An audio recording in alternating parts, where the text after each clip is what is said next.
But yeah, Inseminoid is a Roger Corman film in every way except for the part where Roger Corman had nothing to do with this film. Right?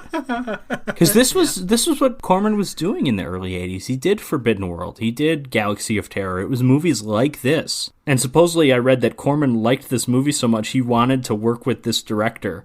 The director, Norman J. Warren, he sent a copy to the head of Fox, who wrote him back, said, I like your movie a lot, and I hope it gets great success.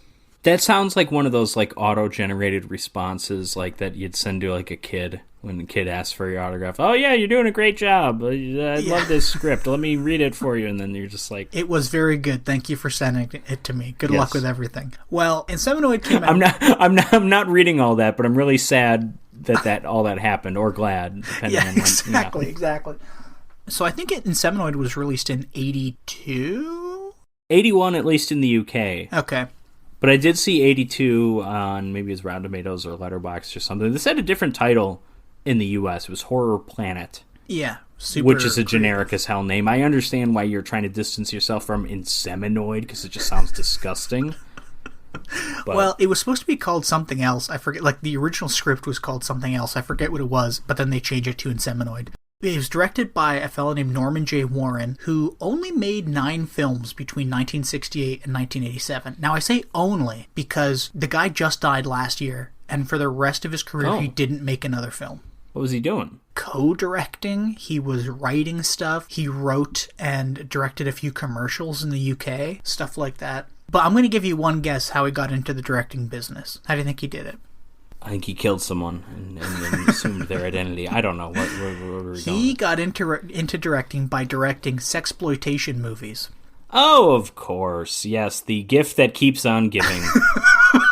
Everybody did them in the 60s and stuff, Dude, right? and you're right. And both of these movies came out in 1968. They were called Her Private Hell and Loving Feeling. But after them... Which famously, the Righteous Brothers lost. You're such an idiot.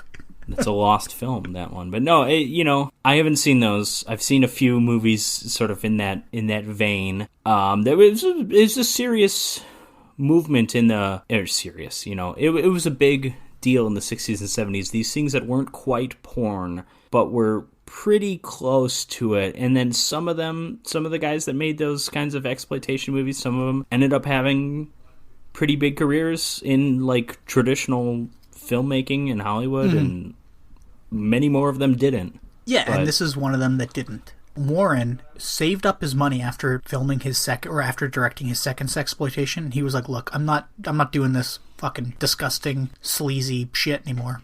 I'm going to save up some money and start to direct movies that I want to direct." So the first one he did with his own money, I believe, was called Satan's Slave in 1976. And if you look at the poster, Patrick, you would be... Oh yeah, I'm looking at the poster right now. Yeah, you would think it would be a sexploitation movie. Well, that's just... I'm sure it's an exploitation movie, but I will say, like, I've seen a film called Satan's Slaves, plural. There was an original. I saw the remake of it. It's like, I think it's an Indonesian horror movie. It's like... The remake was awesome, and I think the original is somewhat of a classic too, but this, I guess, no relation to that. No, I would assume not. This movie, again, came out in 81 in England, but the movie that he directed right before Inseminoid was called Spaced Out, and it was a sci-fi sex comedy. So, I'm looking at that stray too poster. far from his roots. Yeah. Well, getting back to Inseminoid, I got some more interesting facts, little factoids, before we really get into this. I doubt it, but go ahead. Filming was done in England and Malta. In England, they filmed on various sound stages around London and stuff, and in the Chislehurst Caves in Kent, which is where pretty much everything in this movie is shot, in these caves, which they really saved on budget with that. They had a secondary unit that went to Malta to film like the surface of the planet stuff and people walking around. I don't know why you had to go to Malta for that, but... Well, listen, not everybody... If you're in America, you just go to Death Valley, you just go to Bronson Cave or whatever. Or maybe that's not Death Valley, but Bronson Cave, that's where Kirk fights the Gorn. That's where, like, everything low budget ever has been shot there. Yeah. If you're in the UK, you don't have access to those locations, so you got to find them in Malta, I guess, right? Go to Spain. That's way closer, right? But Yeah, anyways, but maybe that's it's my not opinion. maybe it's not as accessible. If you're driving all these trucks, you can just boat your way to Malta, right? I know you can boat to Spain too, but if you want to shoot in the desert, the Tabernas Desert, that's like in the middle of the country. There's still driving involved. I'm not going to argue this. Either way, Malta's further than Spain. The last interesting Sure. thing, you're going to find this interesting. A fella by the name of Nick Malley, Maley. He's the guy Probably who Maley, but yes. he created these little alien babies and adult aliens that we see in the movie. But he's most famous for his work on Star Wars, apparently. He worked on A New Hope and Empire Strikes Back. According to like IMDb and stuff, He created Yoda. that's what they say, but I don't think he did create Yoda. I think he worked on Yoda. Okay, well, he apparently was referred to as, quote, that Yoda guy. Yes, yeah, quote. well, but he's So- also he's living in some far-flung country where he has a museum called That Yoda Guy Museum or something. He's living I thought you were he's living going in to the say Caribbean. So I thought you were going to say he's living in some far off country because he's like not paying taxes or he's like refused. He fled some for legal issues or something. But he's yeah, living so with Polanski somewhere.